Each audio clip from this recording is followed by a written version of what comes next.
es la parte en la que el fármaco va a ser transformado. ¿Y por qué el cuerpo transforma el fármaco? Porque de repente ustedes no saben, o sí saben porque ya llegaron fisiología, pero el cuerpo no le gusta gastar energía por gusto. Entonces el cuerpo busca las formas más sencillas de hacer su trabajo. Es costo-efectividad al 100%. Entonces, al menor costo, lo más efectivo. Entonces, ¿cómo hace eso? Buscando justamente esas estrategias. Entonces, ¿qué hace el cuerpo? Elimina el fármaco en la forma en la que suele eliminar todos sus desechos del metabolismo. Entonces, los desechos del metabolismo de las proteínas, ¿por dónde se eliminan? Por la orina, ¿no? En la urea, ¿no? Entonces, ¿qué es lo que hace el cuerpo? Va a buscar que el fármaco sea eliminado por la orina. Y para que sea eliminado por la orina, ese fármaco lo tiene que transformar ¿a qué? A una sustancia que sea hidrofílica para que pueda ser eliminado por la orina. Entonces, el proceso de metabolismo es transformar el cianobiotin en productos más polares y más solubles en agua, que sería la orina, de tal manera que estos puedan ser rápido y fácilmente excretados y eliminados, ¿sí? Sobre todo a menor costo energético. Y como la orina es un gran volumen, tiene bastante para poder eliminar. Entonces no se hace problema si busca hacer eso. Entonces en su transformación va a hacer eso. Algo que es lipofílico lo va a querer transformar. Ahora, tenemos un fármaco y cuando se forman los fármacos, cuando se metaboliza un fármaco va a formar los llamados metabolitos. Y estos metabolitos pueden ser más activos o menos activos. Usualmente son menos activos, pero hay casos en los que son más activos los metabolitos. Eso puede ser en el caso de los profármacos, pero también puede ser en el caso de un fármaco activo que pasa de una forma más activa todavía.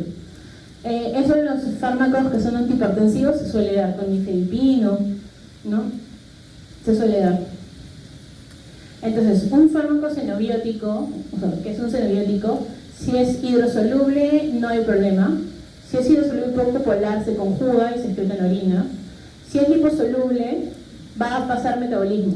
Puede pasar fase 1, puede pasar fase 2 y se elimina. Si es liposoluble pero es poco biotransformable, ahí sí es un problema porque se puede retener. Y existen fármacos que se metabolicen, fármacos que no se metabolicen.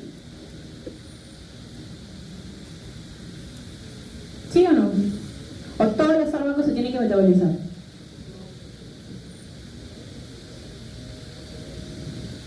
¿Qué opinan? ¿No? ¿Sí? No, no todos se metabolizan. A ver, un ejemplo de un fármaco que no se metaboliza. Ya más difícil la pregunta. ¿Ah? Un clásico, la metformina. La metformina no se metaboliza. La metformina, conforme ingresa, sale. Entonces el cuerpo ahí simplemente lo transporta por sus membranas hasta que sale y ya está. No se metaboliza. Y tiene actividad intracelular, ¿no? A nivel del metabolismo. Bien, entonces, no todos los fármacos se metabolizan. Entonces, si no todos los fármacos se metabolizan, no todos los fármacos tienen metabolismo de primer paso, porque no tienen metabolismo simplemente. ¿Ya? Eso también es clave. Ya, a ver, los procesos hay de fase 1 y fase 2. Los de fase 1 suelen ser reacciones bioquímicas muy sencillas, como que se resumen en 3, como oxidación, reducción e hidrólisis. Y dentro de esas, por ejemplo, oxidación hay gran variedad de subtipos, pero son 3 procesos nada más: oxidación, reducción e hidrólisis. O sea, le quitas hidrogeniones, le aumentas oxígeno o le aumentas un OH, no hay hidroxilo, no hay más, ¿sí? Que lo puedes hacer de diferentes formas, ¿sí? Pero son solo 3 procesos de fase 1. En cambio, en fase 2, sí hay una gran cantidad de procesos, son procesos todos de conjugación, pero es una gran cantidad de procesos. ¿Por qué? Porque lo que hace la fase 2 es conjugar, y al conjugar tú le agregas una molécula, no le agregas o le quitas un radical. Le agregas una molécula, y al agregar la molécula estás conjugando, y esa molécula puede ser un glucurónido, un grupo acetilo, un glutatión. ¿Saben qué es glutatión, verdad? ¿Se acuerdan de bioquímica? El glutatión es un antioxidante natural que tienen sobre todo los eritrocitos, porque ustedes saben que el eritrocito cuando nace ya no tiene núcleo, ¿no? Se le borra su núcleo. ¿Y cómo subsiste si no tiene núcleo? ¿Cómo hace su reparación? Tiene que tener glutatión para evitar la muerte celular temprana. Es un antioxidante natural del glutatión. Entonces el glutatión sulfidrilo, ya hay procesos con sulfidrilo que lo que hacen es evitar que se formen esas moléculas tipo de radicales oxidativos. ¿Sí? ¿Eso quién lo hace? Por ejemplo, el paracetamol. El paracetamol forma ese tipo de radicales tóxicos. ¿Y cómo lo evitas? Con el glutatión sulfidrilo. ¿Sí? Bien, como habíamos dicho, el principal órgano del metabolismo es el hígado, pero no es el único. Una cosa es el principal y otra cosa es exclusivo. En este caso, el proceso de transformación no es exclusivo del hígado. Hay otros órganos que también metabolizan, como todo el tracto gastrointestinal. El intestino metaboliza, mucho menos cantidad que el hígado, pero sí metaboliza. El riñón también metaboliza, el pulmón, las glándulas suprarrenales, las adrenales y el cerebro y la piel. Hasta la piel metaboliza, sí, porque si tú colocas un fármaco de forma tópica, eso no se queda ahí acumulado, se metaboliza. Entonces la piel también metaboliza. Bien, cuando hablamos de metabolismo tenemos que acordarnos de una superfamilia de enzimas, que son la familia de citocromo P450. ¿Por qué es una superfamilia de enzimas? Porque esas enzimas están en todos los seres vivos, ¿no? Los que tienen sus plantitas en su casa, sus plantitas tienen citocromo P450. Los que tienen su perrito, su gatito, ellos también tienen citocromo P450. Los que tienen, el oso del Parque de las Leyendas también tiene citocromo. Los hongos también tienen citocromo. Todos los seres vivos tienen citocromo. Por eso se dice que es una superfamilia de enzimas que es ubicua. La palabra ubicua viene porque está en todos los seres vivos. ¿Sí? ¿Esto quiere decir que mis CIPs son los mismos que de mi perrito? No, eso sí no. Si bien los CIPs, las familias están en todos los seres vivos, las familias y subfamilias son exclusivas de la especie. Entonces, las familias de CIP humanos no las tiene el perrito. Y las familias de CIP del hongo no las tiene el humano. Pero ¿qué pasa? Al ser familias muy parecidas, estructuralmente la proteína también es muy parecida. ¿Por qué? Porque la familia la delimita el 40% de la similitud. Entonces, si son similares, al menos el 40% ya todos son CIPs. Entonces, quiero decir que el CIP de mi perrito, o de mis perritas, y mi CIP van a ser parecidos en 40%. No son idénticos, pero son parecidos en 40%. Entonces, un fármaco que puede alterar mi CIP puede alterar el CIP del perrito también, por la similitud.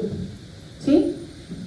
Pero si es un fármaco mucho más específico en eso, necesitaría ser idéntico a la subfamilia. Y eso es más del 55% de similitud para que sea la misma subfamilia. Y ya, pues si son 100% iguales, son la misma enzima, ¿no? Entonces, para nosotros denominar familia y subfamilia, tenemos una nomenclatura. El primer número del CIP me indica en qué familia es.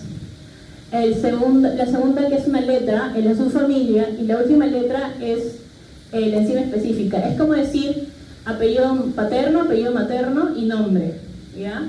Para poder identificar específicamente cuál es esa enzima. Ahora, si ustedes encuentran un nombre de un CIP así, con un asterisco y un número y una letra A o B, le están hablando de una variante genética. Están hablando del alelo y de la zona del alelo donde está esa variante. Si bien esta nomenclatura cada vez se usa menos, porque ahora hablamos de variantes con RS, ¿no? Y un número, todavía pueden encontrar en libros, sobre todo de genética, de farmacogenómica o de farmacogenética, ese tipo de nomenclaturas.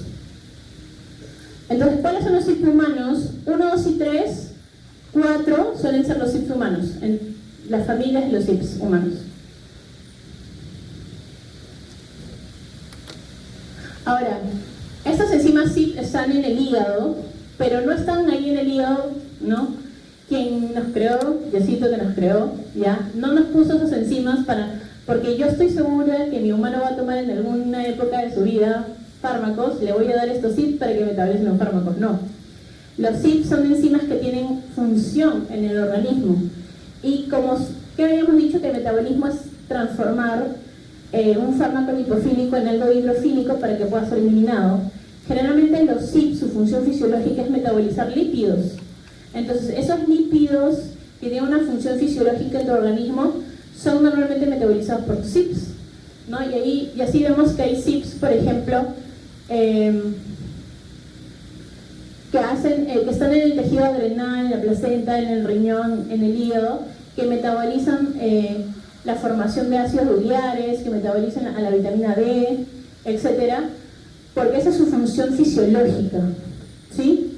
Entonces los CYPs que están en el organismo para metabolizar lípidos, para tus hormonas esteroideas, tu vitamina D, tus ácidos biliares sean formados, lo hacen los CYPs.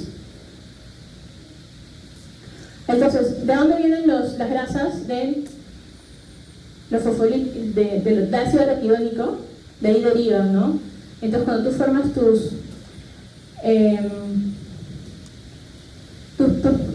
prostaglandinas, tus leucotrienos, ¿no? Tu ciclooxigenasa, derivan de eso, de los ácidos grasos. Y entonces, uno de esos mediadores pueden ser los eicosanoides y los es HET, hidroeicosa tetraenoico, ¿ya? Eicosa tetraenoico, que son metabolitos que son lipídicos. Entonces, ¿qué pasa? Que estos metabolitos creados por los CYPs pueden alterar la función del endotelio y generar alguna alteración tanto a nivel vascular cardíaco como a nivel renal, ¿ya? Eso es algo que se está viendo sobre todo para otros CYPs, ¿ya? Pero pueden tener relación también con el metabolismo de fármacos, ¿ya? Bueno, eso es algo más adelantado, pero no les voy a tomar en el examen eso porque no se van a acordar. Ya, esto sí es importante, ¿ya? Acerca de los CYPs que metabolizan fármacos. Generalmente los que metabolizan fármacos son el 1, 2 y 3. La familia 1, 2 y 3 son las que van a metabolizar fármacos. Bien fácil, ¿no? 1, 2 y 3. Pero de esas tres familias hay una familia que es la mayor metabolizadora, la 3. Y si hablamos de la subfamilia es la 3A. Y si hablamos de la enzima específica es la 3A4. ¿Sí? Entonces, la enzima específica 3A4 es la que metaboliza la mayor cantidad de fármacos de todo el organismo. Por ende, si tienen más de un fármaco que le están dando que se va a metabolizar por esa enzima, que puede haber interacciones farmacocinéticas entre los fármacos. Si tú le das 3 fármacos y los 3 se van a metabolizar por la misma CYP 3A4, puedes tener interacciones. ¿Por qué? Porque al ser una enzima es saturable. Y si se satura, ya no hay quien haga el trabajo. Y ahí es donde va a haber la interacción. ¿Sí? Bien, si la principal es la 3A4, la que le sigue es la 2C9 y la 2D6. Entre la 2C9 y la 2D6 se comparten el otro gran grupo de enzimas que metabolizan, y un poquito menos la 1, la 1A2, luego tenemos la 2B6, que son dentro de las que son más utilizadas, pero todas las enzimas que usa el humano están aquí. La 1A1, la 1A2 es mucho más frecuente, la 2A6 también, la 2C9, la 2C6 y 9, la 2D6, esas son frecuentes, y la 3A4 que es la más abundante. Ahora, esto ya se lo he mencionado, pero quiero que luego le den una leída para que vean que es la que metaboliza casi la mitad de todos los fármacos, son metabolizados por esta familia. Ya, en lo que es fase 2, los procesos, el más frecuente es la glucuroniltransferasa, pero no hay una sola glucuroniltransferasa, hay la 1 y la 2. Y igual con la N-acetiltransferasa, hay la 1 y la 2. Entonces, glucuroniltransferasa y N-acetiltransferasa son las más frecuentes, más la sulfotransferasa. Con estas tres tenemos más del 50% de todas las metabolizaciones de fase 2. Y el glutatión sulfidrilo, que es mediante la glutatión S-transferasa, es importante sobre todo con el paracetamol. Ahora, ¿hay factores que influyen en el metabolismo? Sí. Hay 3 procesos importantes: la inducción enzimática, la inhibición enzimática y el polimorfismo genético. Como ustedes ya han visto en bioquímica, la inducción enzimática es un proceso con el cual aumentamos la concentración de enzima. La inhibición enzimática es un proceso por el cual bloqueo la actividad enzimática, no disminuyo la concentración de enzima. Lo que hago es bloquear la actividad enzimática. Que son dos cosas que para términos prácticos son opuestas, pero que en sus fenómenos son diferentes, ¿ya? Y el polimorfismo genético es un proceso por el cual yo transformo a la enzima, ¿sí? Entonces, ¿ustedes han visto Avengers? Sí. Y en Avengers no hablan de variantes. Ya, eso es un polimorfismo genético, una variante, ¿sí? Ya. Porque cuando es una variante, no necesariamente es idéntica, tiene una cosita que lo hace diferente. Y eso que lo hace diferente puede hacer que en su función sea diferente, ¿sí? Ya. Eso es un polimorfismo genético. Le preguntamos a Leia, ¿cómo le puedo explicar a alguien qué es un polimorfismo genético y que me entienda? Entonces, explícale que una receta tú la puedes hacer de diferentes formas. Y es verdad, al final tu recetario viene a ser tu ADN. En tu ADN es el recetario de cómo hacer todas tus enzimas, todas tus proteínas, ¿sí? Entonces, si yo quiero hacer esta enzima, que es el CYP, específicamente 3A4, yo la quiero preparar. O sea, el cuerpo quiere preparar la 3A4. Pero hay algunos, como por ejemplo, cuando hacen galletas, les gusta algunos más dulce, menos dulce, con más chocolate, con menos chocolate, ¿no? Con, no sé, con azúcar encima, sin azúcar, con sal, algunos le ponen sal a la galleta con chocolate, ¿ya? Entonces, esas formas variadas de prepararlo son tus variantes de tu polimorfismo. La receta es la misma, pero tú estás agregando así tu extra. Ese es un polimorfismo. ¿Sí? ¿Se entendió? Ya, pero eso está clavado en tu ADN. Tu ADN hace que tu enzima sea distinta. O sea, es la misma, pero con unos toquecitos que le dan sus peculiaridades. Pero, ¿para qué tenemos que entender polimorfismo? Porque un polimorfismo puede hacer que tu enzima funcione igual o funcione diferente. Y en la función diferente hace que sea o más funcionante o menos funcionante. ¿Sí? ¿Es una superenzima o es una hipoenzima? O sea, bajo su función. Y eso sí nos afecta porque si tú tienes un fármaco y tú eres, por ejemplo, un metabolizador rápido, ese fármaco se va a metabolizar muy rápido y ahí el fármaco no te va a hacer efecto, ¿no? Ese es el problema. O si tú eres un metabolizador lento, yo te doy la dosis para un rápido y vas a hacer concentraciones tóxicas porque no lo metabolizas rápido, ¿sí? Entonces hay esos perfiles de metabolizadores, según la variante genética, también es importante saberlo. No en todos los fármacos, pero en ciertos fármacos sí es muy importante, ya se habla de eso, de polimorfismos genéticos. Obviamente el estado físico, la edad y el sexo también afecta, por más que en tema de derechos estamos por la igualdad de hombres y mujeres, ¿ya? Pero en tema biológico, el hombre no es idéntico a la mujer, definitivamente no. Porque un cromosoma genético, un cromosoma entero, te hace diferente. Y en ese cromosoma hay un montón de genes. Entonces eso hace la variabilidad entre hombre y mujer. Entonces, ¿qué pasa? Que hay CYPs que están unidos al género. Por ejemplo, en el CYP 1A2, ¿sí? Puede aumentar sus concentraciones en ciertas fases del ciclo menstrual, sobre todo en la fase estrogénica. ¿Y qué hace? Se vuelve hipermetabolizante la mujer. Y justo ese es el CYP que metaboliza la cafeína. Entonces las mujeres toman bastante café en ciertas fases del periodo menstrual, justamente por eso, porque están metabolizando rápidamente la cafeína.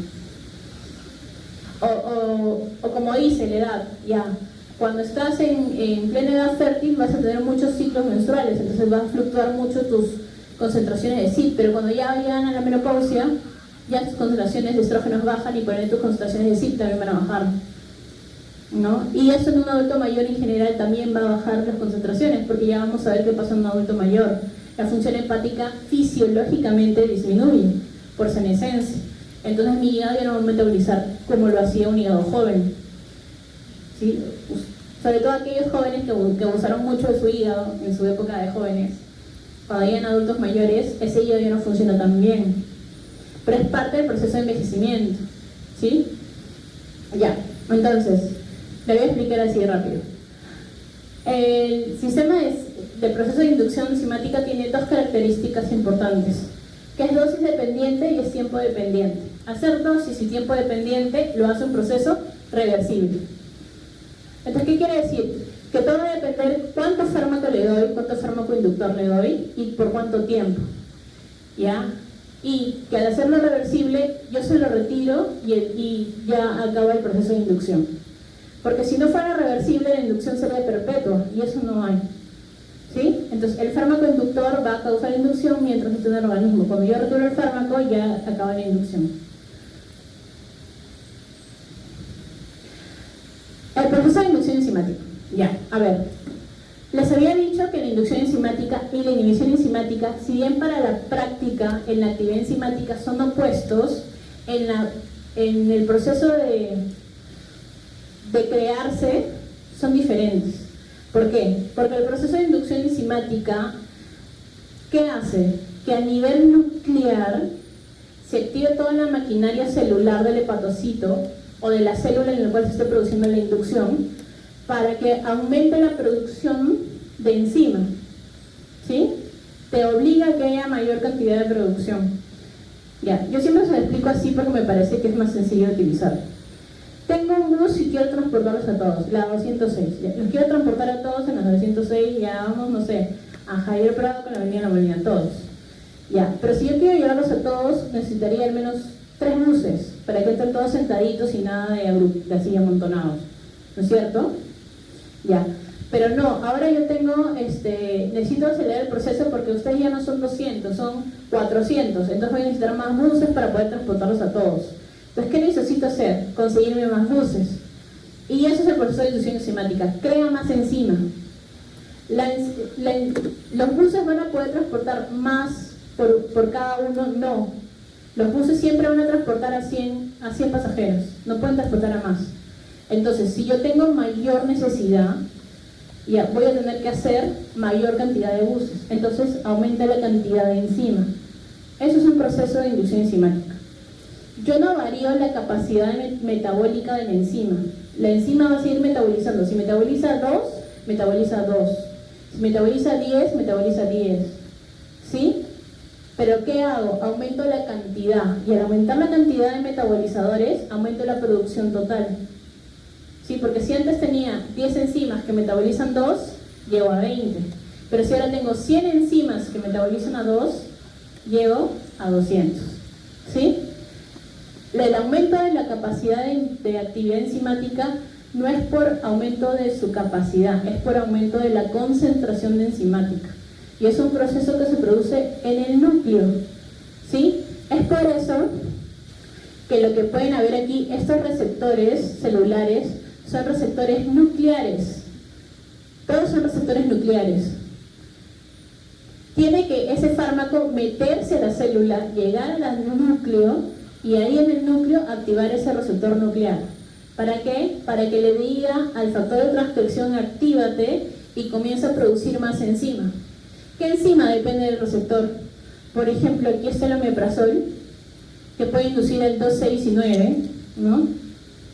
Rifampicina, que puede inducir al 3 a 4, el fenobarbital, que también induce al 3 a 4. O sea, depende del fármaco y depende del receptor que active.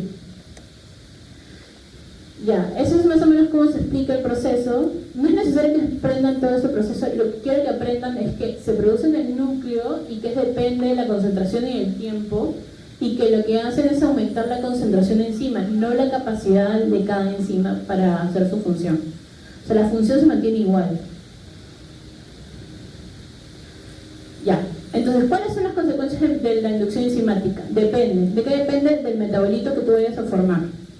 Porque si tú, al metabolizar, formas un metabolito menos activo, al aumentar la inducción enzimática, aumentas el metabolismo porque estás metabolizando más fármaco por unidad de tiempo.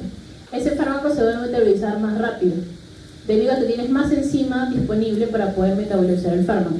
Si tú metabolizas el fármaco más rápido por unidad de tiempo, haces que el efecto terapéutico disminuya porque hay menos tiempo para que el fármaco pueda hacer ese efecto terapéutico. Sí, estás metabolizando más rápido ese fármaco. ¿Sí? ¿Hasta ahí vamos bien? Ya.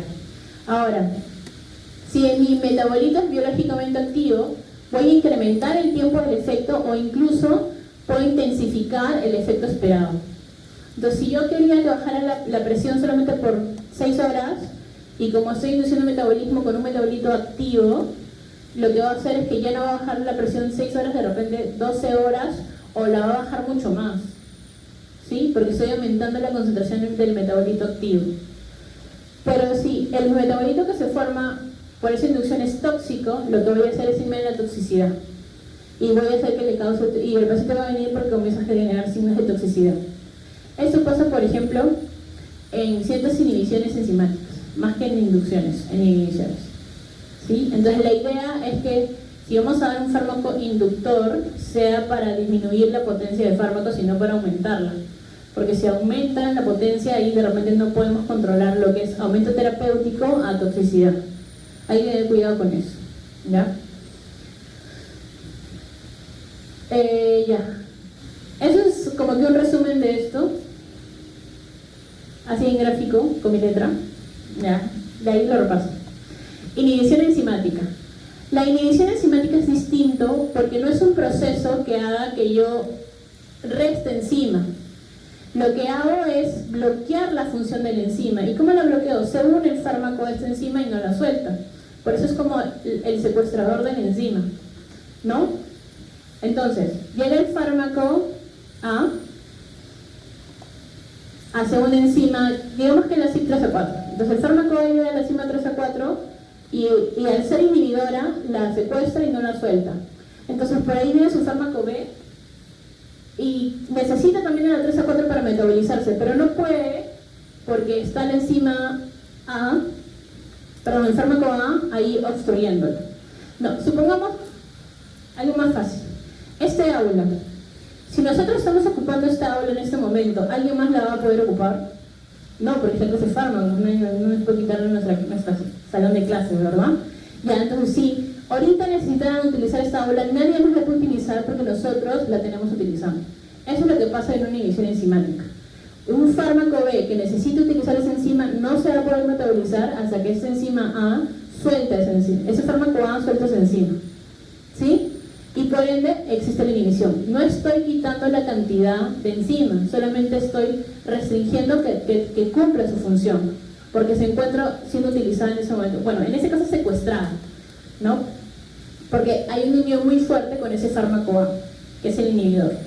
Hay mucha afinidad, no la suelta. ¿Sí? Entonces, si comparamos el proceso de inducción y el proceso de inhibición, el proceso de inducción aumenta la cantidad de enzima. No altera la función, pero altera la cantidad de enzima. En cambio, el proceso de inhibición sí altera la función porque bloquea la actividad enzimática al no tener enzima disponible para que pueda hacer el metabolismo. Sí, un proceso se da en el núcleo. La inducción enzimática se da en el núcleo, en un receptor nuclear. En cambio, el proceso de inhibición se da directamente con la enzima. Y la enzima puede ser intracelular, pero no necesariamente a nivel nuclear. Incluso puede ser extracelular, el proceso de inhibición. Todo depende de dónde esté el CYP, ¿no? En ese momento.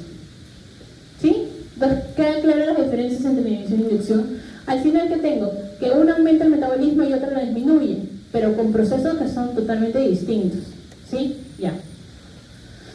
Entonces, ¿qué puede pasar si tenemos un fármaco inhibidor?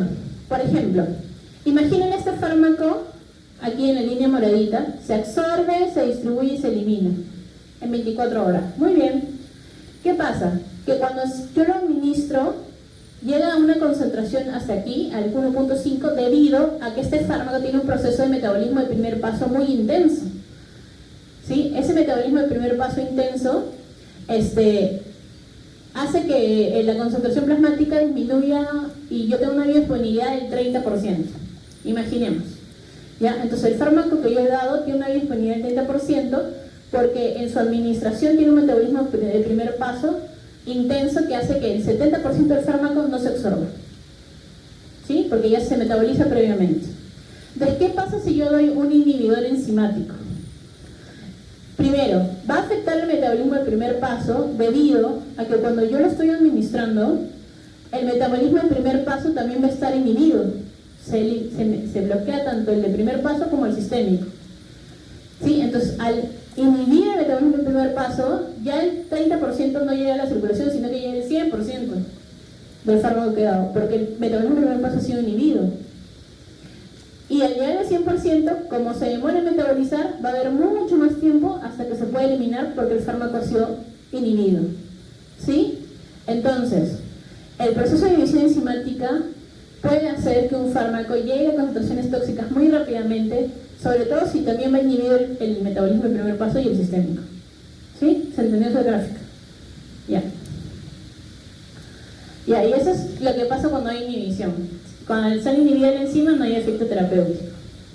Ejemplos de inhibidores y de inductores. Eso es otra cosa. A ver, si les he hablado que hay fármacos que son inductores y hay fármacos que son inhibidores, ¿podrá haber fármacos que sean inductores e inhibidores al mismo tiempo? Sí, porque un proceso es un receptor nuclear y otros en la misma enzima. Son dos tipos de receptores distintos, ¿sí? Y el fármaco puede ir a todos los receptores que quiera. Entonces, un mismo fármaco puede ser inductor e inhibidor al mismo tiempo. O sea, no crean que porque es inductor solamente va a ser inductor. Ahora, otra cosa. El proceso de inducción e inhibición también tiene intensidad. Algunos son inhibidores leves y otros son inhibidores intensos. Algunos son inductores leves y otros son inductores intensos. Entonces, esa diferencia también hay que saberlo.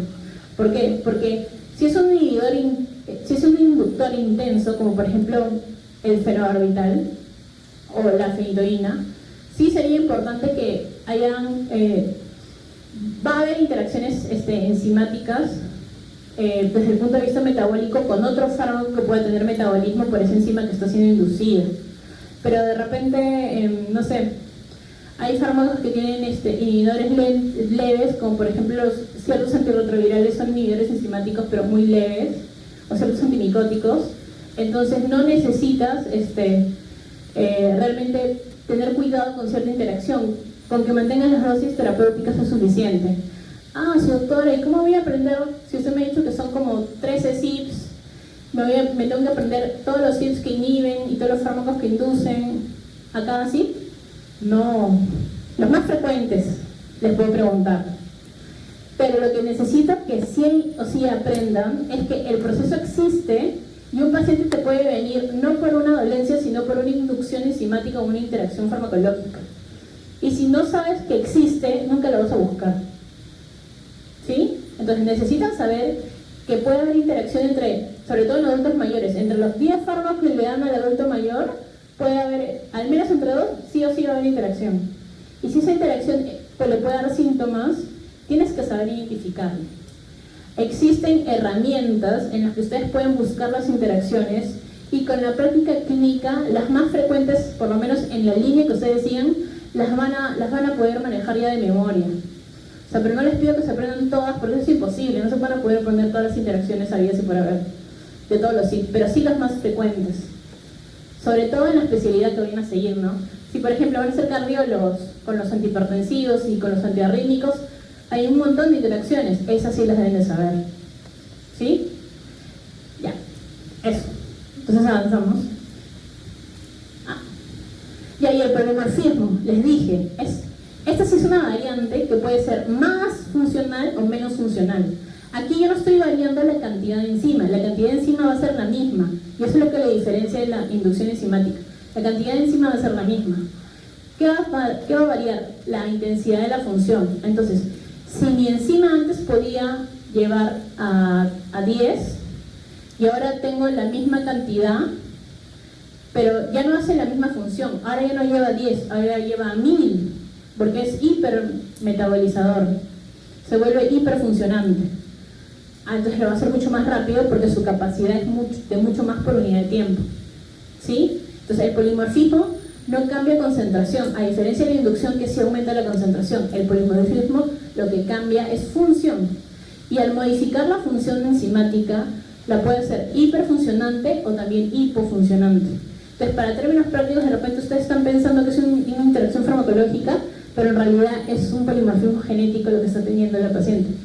O también puede pasar que tenga las dos cosas, que tenga una interacción y que esa interacción se vuelve más relevante porque tiene un polimorfismo genético. ¿Sí? De repente les hago una pregunta así mezclada ya, con las dos. Nunca he hecho eso, pero puede ser la primera vez. Ya. Entonces, cuando hablamos de función, ¿ya? Vamos a ver que algunos se van a volver acetiladores rápidos. Es un ejemplo con la N-acetiltransferasa, que genera el proceso de N-acetilación. La N-acetiltransferasa metaboliza a la isoinosida. Y entonces cuando ustedes hablan de hiperfunción, puede ser metabolizador rápido o un metabolizador lento. cuando es hipofunción. Entonces, ¿qué pasaba? Que había pacientes, ustedes saben que el tratamiento de la TBC es estándar, ¿no? Todos toman lo mismo, todos los adultos toman la misma cantidad de pastillas para todos, igualitos. ¿Sí? ¿Han visto eso en salud pública? Ya.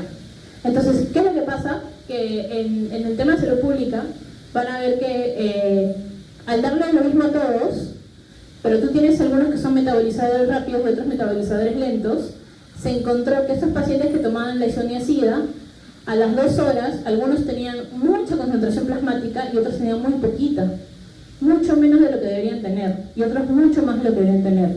Cuando examinan a la enzima que los metaboliza, encuentran los polimorfismos genéticos, y al encontrarlos, se dan cuenta de que unos son metabolizadores rápidos y otros metabolizadores lentos. Entonces, ¿qué le pasaba a un metabolizador rápido? Decaía en su tratamiento porque a pesar de estarlo tomando adecuadamente, no mejoraba. ¿Por qué? Porque había menos tiempo de efecto del fármaco, debido a que metabolizaba muy rápido. Y al metabolizador rápido, eso es al rápido, perdón. El metabolizador rápido tiene menos tiempo de efecto terapéutico, haciendo que su tratamiento no sea efectivo y no se curaba de la TB, recaída. En cambio, el metabolizador lento se iba a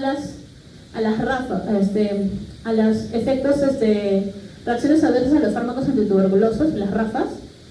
¿Y qué pasaba? Que la mayoría de las RAFAs son hepatotóxicas, ¿no? Y generaron un montón de hepatotoxicidad, y decían, ¿pero por qué? Si le estamos dando la misma dosis que todos, ¿por qué se hace toxicidad? Y es porque es metabolizador lento. A ese paciente, ya cuando se le hace la terapia específica, hay que darle menos dosis, no más dosis. Y así es como se hace un perfil de metabolizador para aquellos pacientes y se hace una terapia ya más personalizada. Eso como se llama medicina de precisión. Cuando tú determinas cuáles son los polimorfismos que van a tener los pacientes y cómo van a utilizar ciertas drogas y tú le das la cantidad de droga específica para el tipo de paciente, se llama medicina de precisión, que es una rama de la medicina y eso es a lo que se está apuntando, a personalizar los tratamientos terapéuticos en cada paciente. Pero eso lo puedes saber cuando sabes su perfil de metabolizador.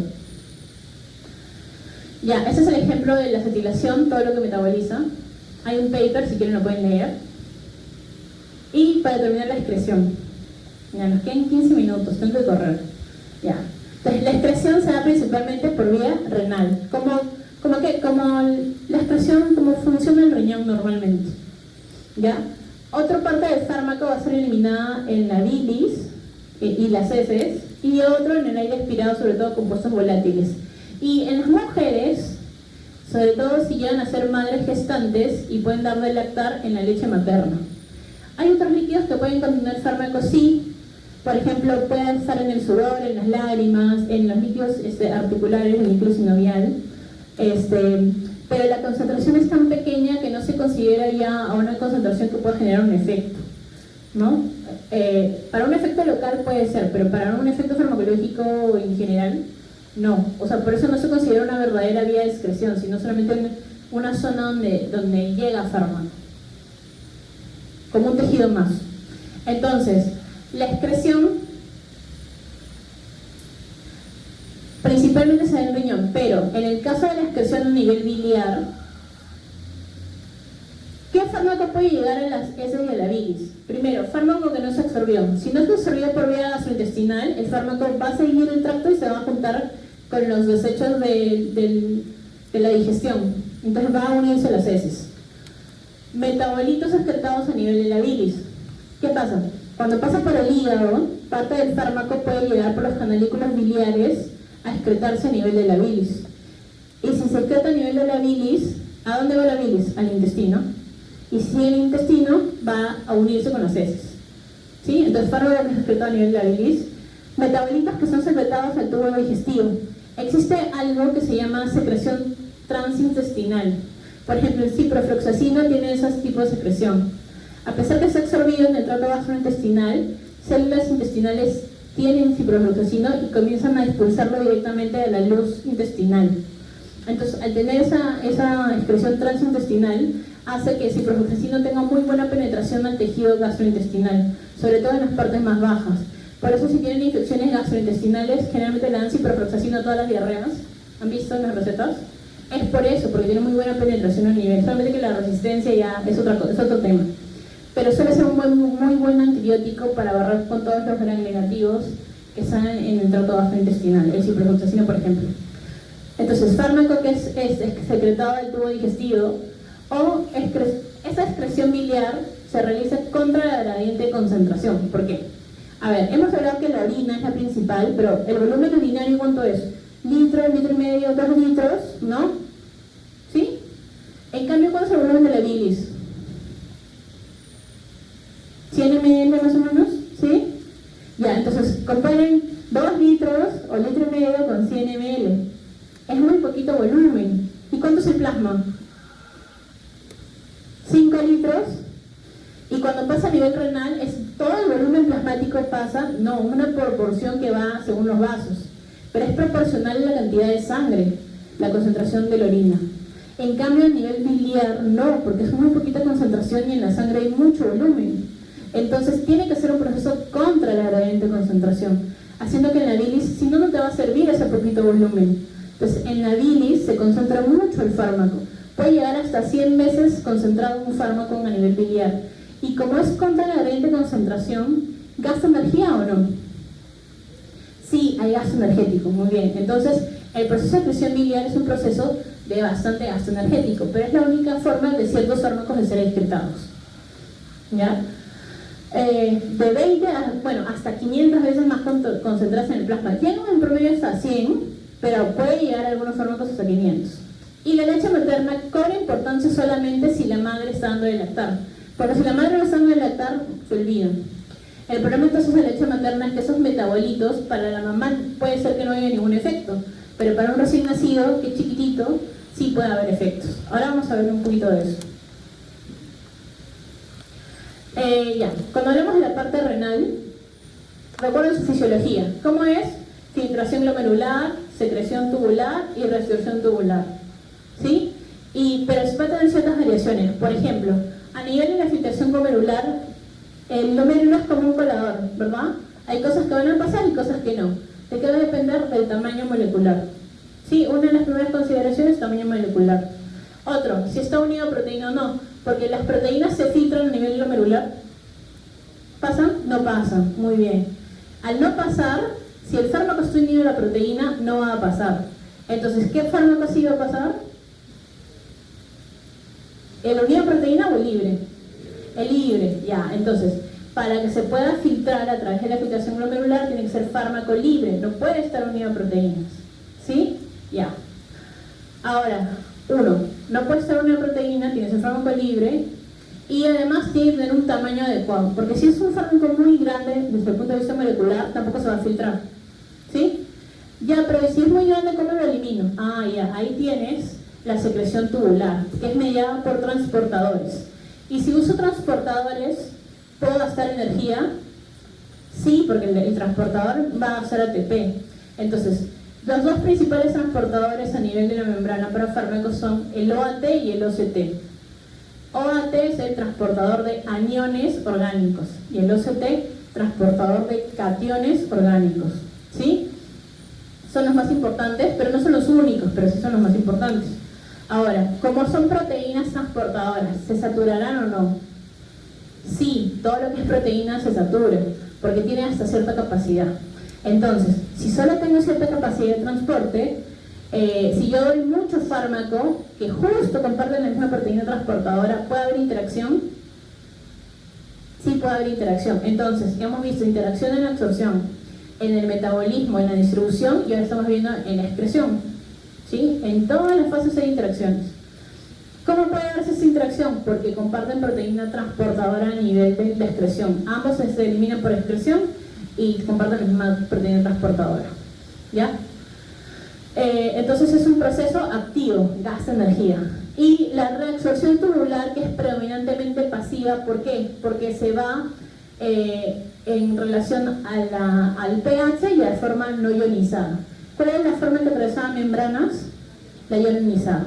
Entonces, si es un fármaco ácido y la orina está ácida, estará más en su forma no ionizada. Pero si es un fármaco básico y la orina está ácida, estará más en su forma ionizada. Entonces, yo puedo generar que haya mayor o menor grado de ionización de ese fármaco, modificando ¿qué? El pH urinario. ¿Cómo acidifica una orina? ¿Ah? Dándole vitamina C endovenosa. ¿Han visto que se usa un montón de vitamina C endovenosa? Sí, una de sus funciones es acidificar orina. Acidificarla. ¿Ya? Entonces yo acidifico la orina, hago que este fármaco que está a nivel de los túbulos se reabsorba mucho más. No, doctora, pero yo no quiero acidificarla, yo quiero más bien alcalinizarla para que ese fármaco ácido se retenga a nivel urinario. Ah, ¿tú quieres aumentar su excreción? Sí. Entonces, ¿qué tengo que hacer para alcalinizar la orina?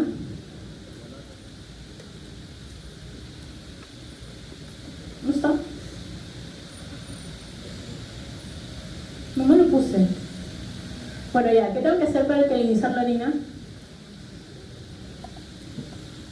¿Cómo alcalinizan la orina, chicos? Eso ha sido pregunta de examen, no sé por qué no lo saben. Le doy bicarbonato de sodio, ¿no? Bicarbonato de sodio es para alcalinizar. Sí, le doy bicarbonato de sodio por vía endovenosa y con eso alcalinizo la orina. La sangre y la orina. Ya, entonces, si es una aspirina, que es un fármaco ácido, y se ha intoxicado con aspirina, y yo necesito barrer con esa aspirina, ¿qué cosa hago? Dale bicarbonato endovenoso. ¿Y qué haces? Alcalinizas la orina. Pero tienes fármaco ácido en medio alcalino, ¿qué va a pasar? Fármaco ácido en medio alcalino, ¿qué va a pasar? Va a estar ionizado, ¿no? Y si está ionizado, ¿se va a poder reabsorber? No, porque para reabsorberse tiene que estar en la forma no ionizada. Tiene que estar en la forma no ionizada para que se reabsorba de forma pasiva. Ah, ya, entonces se va a mantener en la orina y va a seguir en la orina todos los túbulos y va a salir. Sí, no va a regresar a la sangre, por ende estás desintoxicando a ese paciente que se ha intoxicado con aspirina. Y eso lo que hace una emergencia, pero mediante un principio farmacocinético, porque si no conocían su farmacocinética no podrían hacer ese tratamiento para toxicología. ¿Sí? Lo mismo pasa al revés. Si yo tengo un fármaco alcalino que quiero desintoxicar, ¿le puedo dar vitamina C? Sí, puedes hacer eso. Y la vitamina C siempre se va por la orina, pero ya, ahí, así es. Ya. Entonces, ¿eso qué es? Atrapamiento iónico. Entonces, aquí tenemos una gráfica. Fármaco libre pasa solito. Fármaco unido a proteína no pasa. El fármaco unido a proteína sigue. ¿Pero puedo utilizar transportador? Sí. Se coge ese transportador y se mete. Y ya, sigue por acá. Ah, ya, cuando está acá puede secretarse, sí. ¿Y cómo se reabsorbe? Pasivamente, mediante el pH y la capacidad lipofílica del fármaco. Si es lipofílica, atraviesa. Entonces, ¿cómo es lipofílica? No ionizada. ¿Sí? No ionizada. Hasta que se elimina. Ya, ¿qué factores modifican la eliminación? O sea, el metabolismo y la excreción. La edad, nuevamente, los recién nacidos, pero sobre todo que son prematuros y los adultos mayores, van a tener alteraciones, no solamente en la eliminación, en toda la farmacocinética va a ser distinto. Tienen dos papers, uno en seminario y uno en teoría, que hablan acerca de farmacocinética en pediatría y en el adulto mayor. Por favor, revísenlo porque también les van a preguntar en práctica y en seminario. ¿Ya? En el embarazo aumenta la filtración glomerular porque necesita haber mayor intercambio de desechos, o sea, de botar los desechos, porque lo hace la mamá por ella y por el bebé. ¿Ya? Y en enfermedades patológicas. Si se enferma su órgano del metabolismo, que es el hígado, ¿habrá alteración del metabolismo? Sí, pues está enfermando nuestro hígado. Si se enferma su riñón, que es el órgano de la excreción, ¿habrá alteración de la excreción? Sí, obviamente se va a modificar. ¿Cómo? Lo van a repasar para práctica. Ahora, ¿dónde se crea la albúmina? ¿Dónde se forma la albúmina? En el hígado. Muy bien, en el hígado. Entonces, si mi hígado está enfermo, ¿voy a tener proteínas transportadoras suficientes? No, vas a tener hipoalbuminemia. Y si tengo hipoalbuminemia, ¿voy a poder transportar bien mis fármacos? No. También esa patología que es a nivel del hígado afecta no solamente al metabolismo y la excreción, sino también a la distribución del fármaco. ¿Ya? Entonces, revisen cómo es que las patologías de insuficiencia renal y insuficiencia hepática alteran a toda la farmacocinética. ¿Ya? Ya, y aquí están unos cuadros que están en las lecturas, por favor revísenlo, porque es importante. De ahí llegan a la pediatría y me dicen, no, a mí la doctora ese fármaco, me dijo que todo es igualito en el niño. Mentira, todo es diferente en el niño. ¿Por qué? Porque el recién nacido, cuanto más prematuro sea, más inmaduro está. Entonces, si tienes un niño inmaduro, ¿vas a tener a todas las enzimas que tiene un adulto para metabolizar? No, porque ciertas enzimas incluso se desarrollan a las semanas de nacido, ni siquiera cuando naces. Entonces hay ciertos fármacos que no le puedes dar a los neonatos justamente porque no las van a poder metabolizar. Todo detalladito está en su lectura. Ahora, si me voy al otro lado, al adulto mayor. El adulto mayor tiene un hígado como ustedes que son unos jóvenes en la plenitud de su vida de 19, 20 años. No. El adulto mayor tiene un riñón, que así tiene un riñón como el de ustedes en la plenitud de su vida, que no importa todo el sodio que le metan, el riñón va a funcionar. No, no, ¿verdad? No todos los sopitos de que le metan, igual él va a poder con todo ese sodio, ¿no es cierto? No, no tienes. Entonces, no puedes ver al adulto mayor de la misma forma. Algunas interacciones que en un adulto joven no se van a dar, en el adulto mayor sí se pueden dar. Solamente por ser adulto mayor. No, es que seguro está enfermo. No, no es por ser enfermo, es porque existe la senescencia.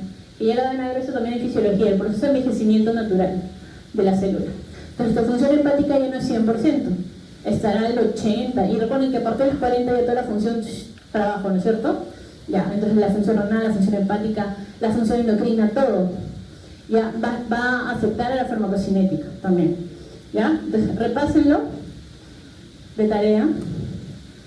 Aquí tienen los papers. Es que no es fácil encontrar farmacocinética de adulto mayor y de niño. Entonces les hemos dejado ahí los papers ya para que lo repasen.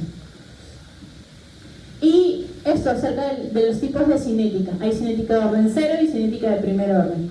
La mayoría de los fármacos, la mayoría, no todos, siguen cinéticas de primer orden. Hay algunos que son simplemente de orden 0 o que primero son de primer orden y luego se vuelven de orden 0, ¿no? Porque se saturan. Bien, como la mayoría son de primer orden, ¿ya? ¿Qué se refiere con primer orden?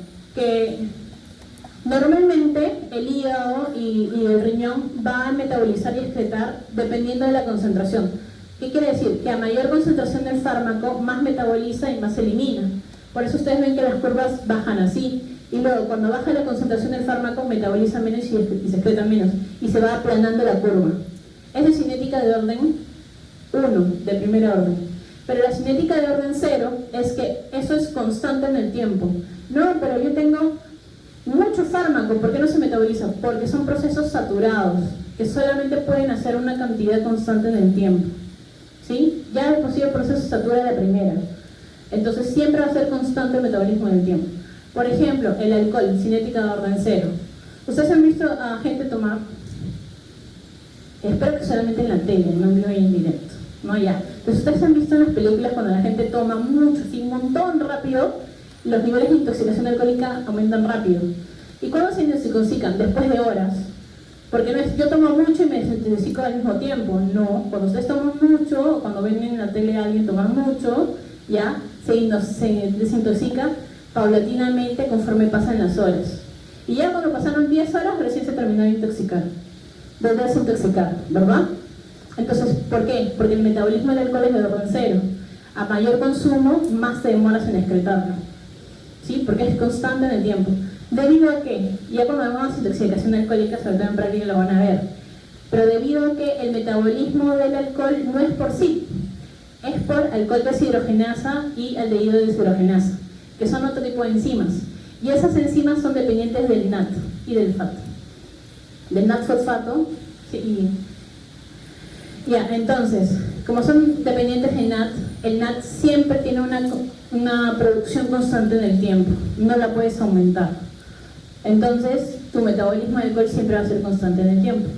Por eso hay desde el punto de vista genético, algunos que metabolizan más rápido y más lento, sí, pero es por una cantidad de actividad de la enzima, pero desde el punto de vista genético, ¿ya?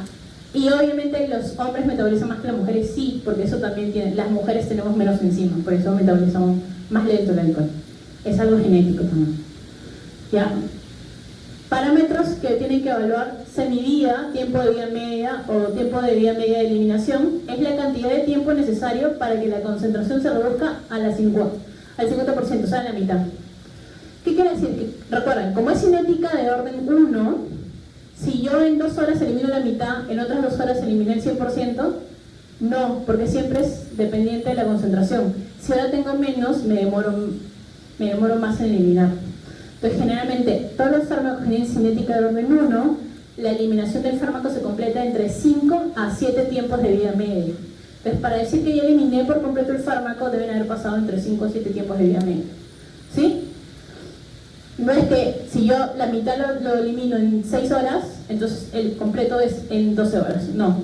Eso es con el alcohol. Si la mitad lo eliminé en 6 horas, como es de orden 0, la otra mitad lo eliminé en otras 6 horas. Ahí sí es 12 horas. ¿Sí? Bien, volumen de distribución. Generalmente no vemos mucho el volumen de distribución, excepto cuando hay alguna patología. Porque el volumen de distribución suele ser el componente plasmático. Ahí es donde se distribuye. Cuando va a los tejidos es muy similar, se homogeniza con la concentración plasmática. Entonces, al medir la concentración del plasma, sabemos la concentración en tejidos. En muy pocos fármacos eso suele variar. Ahí abajo la curva es la forma de medir la biodisponibilidad del fármaco. Entonces, si tú calculas el área bajo la curva, sabes cuánto es la biodisponibilidad del fármaco. No les vamos a pedir calcular el área bajo la curva, pero al menos que sepan que para que ustedes puedan medir la biodisponibilidad de un fármaco, lo que necesitan es calcular el área bajo la curva cinética que forma. Que puede ser desde 0 a t, a 0 hasta cierto tiempo, o de 0 a infinito, que es uno calculado. El aclaramiento clearance es un parámetro que te dice cómo eliminaste el fármaco, cómo lo eliminas. Y recuerden, eliminación es metabolismo más excreción. Y si tengo más de un órgano que metaboliza y un órgano que excreta, entonces tengo que sumar los clearance de cada uno de los órganos para el clearance total. Generalmente el clearance va a depender sobre todo de la función renal. Aquellos que tengan un clearance o una tasa de depuración alrededor de 120, que es la depuración de creatinina, no va a tener más que filtración y por ahí un poquito de secreción. Pero si tiene mucho más de 300, 400, 500 de clearance, debe tener filtración más secreción tubular. Y si tiene mucho menos de 100, o sea tiene 5 o 10, tiene bastante reabsorción. Entonces van a saber qué tipo de procesos tiene su fármaco dependiendo del clearance o la tasa de depuración del fármaco que haya. Y bueno, la biodisponibilidad, que es el gráfico, cómo es endovenoso, que comienza acá, comparado con la vía oral. Eso es el 100% y eso es un porcentaje aquí, será 20%, ¿no? La definición, grado de fracción de la dosis del fármaco que llega al sitio de acción, o al líquido biológico, en este caso circulación sistémica, desde el cual tiene acceso a dicho sitio. ¿Sí? Desde el sitio de administración. Cmax. Tmax y Cmin, para explicarlo mejor la gráfica. Cmax es la concentración máxima a la cual llega un fármaco después de ser administrado. Ese es su Cmax. Y el Tmax es el tiempo que demora en llegar a ese Cmax. Y la concentración mínima es la concentración mínima a la cual se puede medir ese medicamento en sangre. Concentración mínima. Entonces, cuando hagan sus gráficas de tiempo, estas concentraciones gráficas XY, X es tiempo y Y es concentración. Tienen que saber determinar cuál es su Cmax, su Tmax y su tiempo de vida media. Si llegué a mi Cmax en 3 horas, tu Tmax es 3 horas. Si mi Cmax es 100 y luego en 3 horas llego a 50, tu tiempo de vida media son esas 3 horas. ¿Sí? Así se calcula. De forma práctica, porque hay otras fórmulas mucho más extensas para calcularlas, pero en el punto de vista de aplicación médica eso no nos sirve. Ya creo que ahí termina. Ya. Aquí tienen el bonus track de la clase. Escanear el QR. Hay una pequeña tarea que es voluntaria, totalmente voluntaria, pero si la hacen, les puedo bonificar un punto más en el pasito de práctica, de la primera práctica. ¿Ya? Entonces ya no comenzarían con 0 en su pasito, sino comenzarían con 1. Y solo hacen así, pero súper bien, así bien desarrollado. Tal vez esté buena gente y les ponga hasta 2. Ya, la doctora Máxima quería, pero dije, no, sí, hay que motivarlos desde la primera clase y que se motiven y ganándose sus puntos extra. ¿Ya? Es totalmente voluntario, pero tienen que desarrollarlo y con bibliografía, pues chicos, no me inventen cualquier cosa. ¿Ya? Ya, entonces, van a abrir un muro y ahí van a poder poner sus datos, su nombre y la resolución de las dos preguntas que están acá. Estas dos preguntas que están acá es para resolverlo. Entonces, yo lo voy a ver y los que estén bien hechos los voy a probar y se van a ver ganado su punto. Y algunos de repente que están muy bien hechos, hasta 2. ¿Ya? Es voluntario nuevamente. El que quiere lo hace, el que no quiere no lo hace. ¿Ya? ¿Hay una hora específica en la que se cierra o podemos hacerla en cualquier No, momento? hasta que les toque su práctica, pues, porque el día de la práctica vamos a revisar pues quién lo ha hecho y ya pues le subimos el punto ahí mismo. ¿Ah? Tienes que colocar tu nombre, pues, ¿no? En la respuesta, claro, en la respuesta tienes que colocar: yo soy fulanito de tal y estoy haciendo mi trabajo. ¿Ya?